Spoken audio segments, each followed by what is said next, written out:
काय मित्रांनो, मी मास्टर सुनील कुमार छत्रपती संभाजीनगरकर।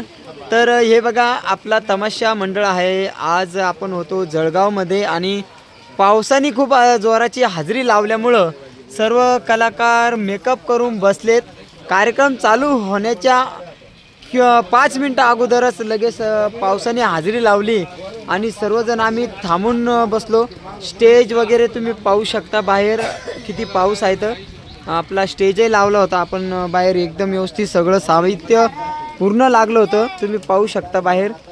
आणि पूर्ण पावसामुळं तर सर्वजण थांबलेलो आहे आम्ही आणि कलाकार सगळं म्हणजे जोशामध्ये होते आणि खूप चांगल्या प्रकारे सर्वांनी मेकअप वगैरे करून बसले होते। बघा तुम्ही सर्वजण कसे आहात, तर पूर्ण बसले। बाकीचे काही आता मंदिरामध्ये गेले तिकडे, पण पहिलाच कार्यक्रम होता आपला आज गुढीपाडव्याचा आणि त्या ठिकाणी पावसाने हाजरी लावल्यामुळं थोडेसे कलावंत आमचे नर्वस आहे। तर मित्रांनो, हा व्हिडिओ आणि ही आमची दशा ही झालेली आहे, तर याच्यावरती सर्वांनी चांगल्या प्रकारे प्रतिसाद करावा मित्रांनो।